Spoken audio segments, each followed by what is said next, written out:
Hey family, welcome to my YouTube channel. I hope आप सभी अच्छे होंगे। तो आज मैं जो आप लोगों से शेयर करने जा रही हूँ तो बहुत इम्पोर्टेंट मतलब की बात है।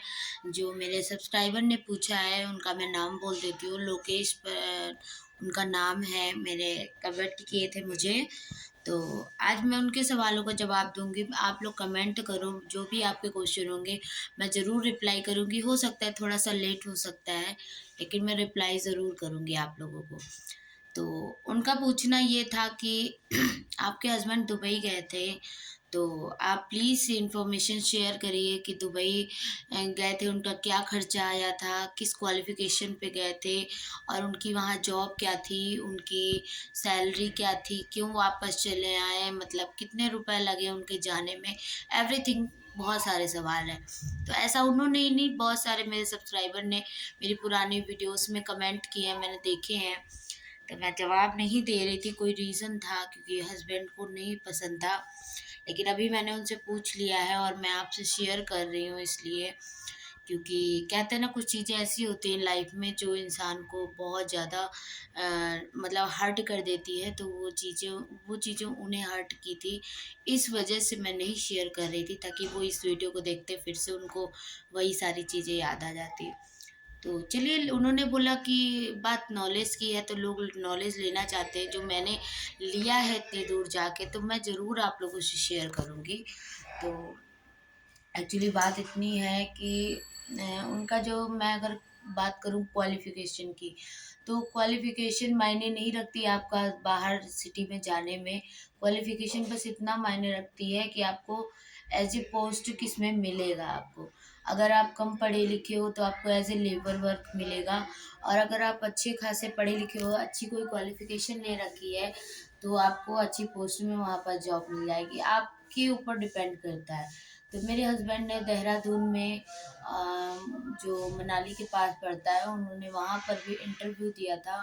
तो एज़ ए एयरपोर्ट में जॉब के लिए किया था। तो एयरपोर्ट में मतलब कि वो तो उनके ऊपर डिपेंड करता है, वो किस वैकेंसी में उन्हें डाल दें।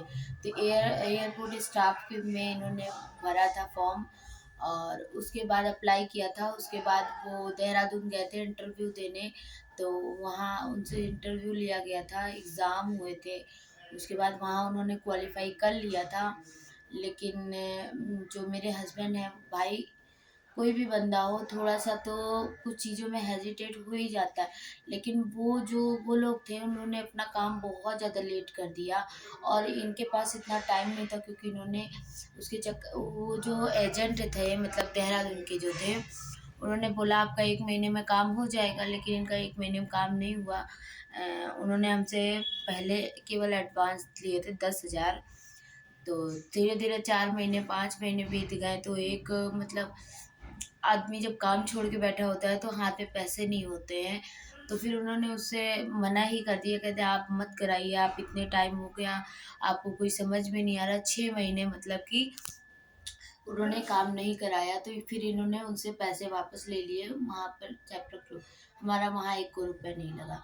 उसके बाद हमने दूसरे एजेंट से बात करके, दूसरे एजेंट के थ्रू, मतलब जो ये दूसरा एजेंट था इसके थ्रू ये चले गए थे। तो हमारा उस एजेंट में, उसने एजेंट ने इनको जो जॉब दिलाई थी वो इनकी ओमान में थी। ओमान मतलब कि दुबई के पास ही पड़ता है।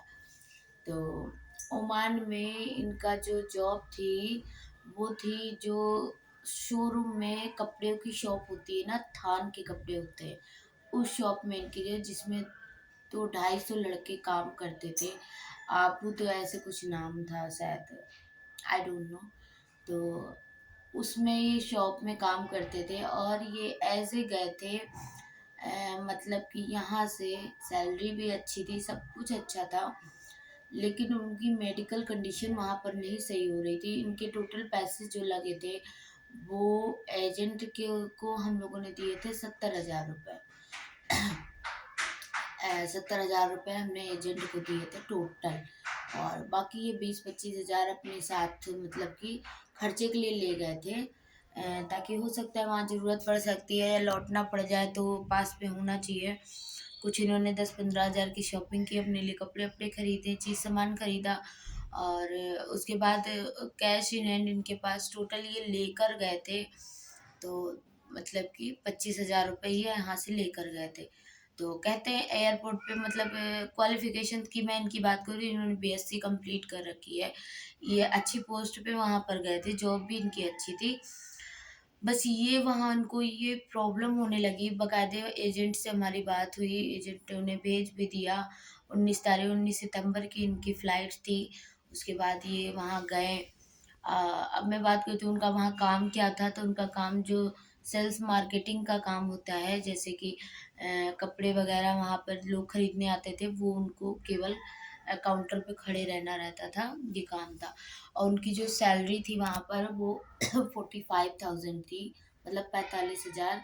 और जिसमें अगर ओटी करेंगे, ओवर टाइम करेंगे, तो आपको एक्स्ट्रा मिलता है।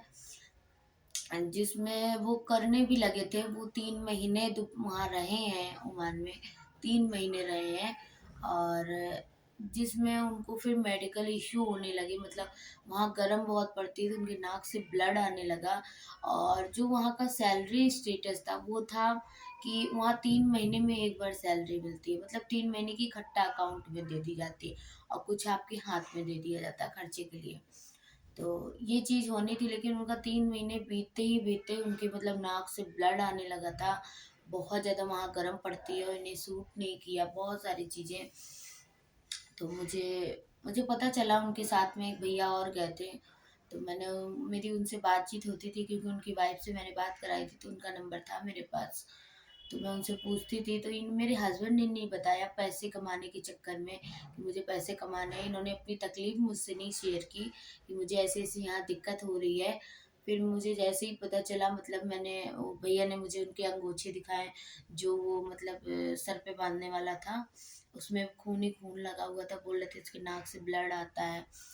फिर मतलब मेरा अंदर से एकदम शरीर काँप गया मुझे, जबकि मैंने अपना चीज़ सामान मैंने सब कुछ रख के अपने पति को भेजा था। मैंने ये सोचा कि मैं कोई मौका ना दे, लेकिन मैं अपने पति को मौका दूँगी, एक मौका ज़रूर दूँगी, क्योंकि उनको बाहर था, उनको ये था कि मैं बाहर जाना चाहता हूँ। उनका मन था दुबई जाना, लेकिन मतलब दुबई में इनका काम 6 महीने का डिले हो गया, इस वजह से इन्होंने वहाँ जाना ही कैंसिल कर दिया। उसके बाद फिर ये ओमान गए, और फिर वहाँ पर मैंने उनसे बोला, ये बोले नहीं तुम्हारा जेवर रखा है मैंने, मैं नहीं आऊँगा।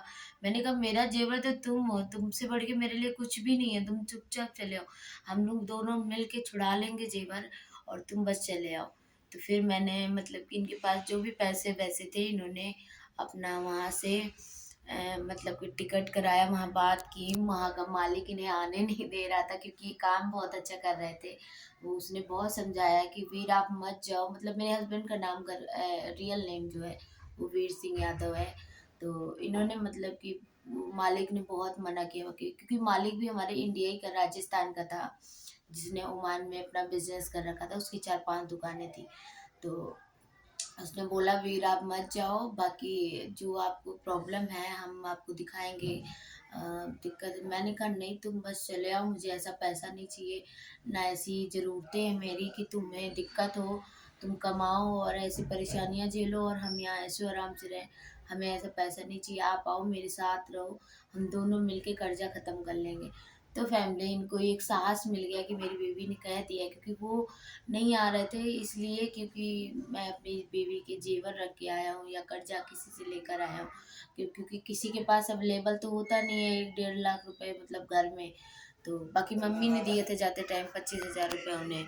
तो उसके बाद फिर हम दोनों ने मैंने बुलाया उन्हें वापस। बहुत ज़्यादा मतलब ऐसे हट्टे कट्टे गए थे, बिल्कुल ऐसे सूख के लकड़ी हो गए थे। मैं उन्हें देखी जब फर्स्ट टाइम, मैं मतलब रोने लगी थी, कि मैंने कहा देखो इन्होंने अपने क्या हाल बना रखे हैं। उसके बाद फिर मैंने मतलब इनको मैंने कहा मैं आपके साथ रहूँगी चाहे जहाँ रहूँ, और आपके साथ मैं भी कमाऊँगी, जो भी कर्जे हैं हम दोनों मिल के भरेंगे, और आपको वहाँ जाने की ज़रूरत नहीं है कहीं भी। बस आपका एक मन था कि मुझे बाहर घूमना है, सो आप घूम आए हो, कोई दिक्कत नहीं। और ये फैमिली ये गए थे विजिट वीज़ा पे गए थे, ये एम्प्लॉयमेंट वीज़ा पे नहीं गए थे। अगर आप एम्प्लॉयमेंट वीज़ा पे जाएंगे ना, तो आपको काम करके आना ही पड़ेगा, चाहे आप कितने भी बीमार हो, दुखी हों, इससे मतलब नहीं होता है। अगर आप विज़िट वीज़ा पे जाते हैं, तो अगर आपको अच्छा नहीं लगता है, तो आप 90 दिनों के बाद वापस भी अपने घर आ सकते हैं। तो इसलिए मैं यही सजेस्ट करूँगी, आप एम्प्लॉयमेंट वीज़ा पे अगर वहाँ रह सकते हैं तो ही करिए, अगर आपको काम अच्छा लगे तो ही एम्प्लॉयमेंट वीज़ा अप्लाई करिए। अदरवाइज़ आप विज़िट वीज़ा पे ही जाइए, क्योंकि हस्बैंड मेरे विज़िट वीज़ा पे गए थे, तो उन्हें 3 महीने तो रुकना ही रुकना था, उसके बाद फिर वो वापस आ गए थे। तो बस मैं यही, अगर उनका एम्प्लॉयमेंट लग जाता तो फिर वो 4-5 साल पहले नहीं आ पाते। तो इस वजह से मैं आप लोगों से यही बताऊँगी, विज़िट वीज़ा पे गए थे जिसमें उनके 70,000 रुपए लगे थे। उन्होंने एजेंट के थ्रू कराया था, क्योंकि उनको कोई नॉलेज नहीं था बाहर का। और बाकी मेरे हस्बैंड का कहना है कि अगर जो जाना चाहते हैं बाहर, तो उनका 20,000 में भी काम हो जाता है। क्यों? हम एजेंट के बिना भी मैन पावर से भी काम करा सकते हैं, एजेंसी से। तो ज़रूरी नहीं है हमें एजेंट से ही कराना पड़े, एजेंट के थ्रू ही हम जाएँ। ये एजेंट बहुत पैसा लेते हैं और बहुत घुमाते हैं, बहुत टहलाते हैं बेमतलब में। मेरे तो हाथ दर्द होने लगे। तो आई होप आपको समझ में आ गया होगा, और सारी आपकी बातें जो होंगी वो क्लियर हो गई होंगी। तो चलिए मिलते हैं नेक्स्ट व्लॉग में। Bye bye, I love you.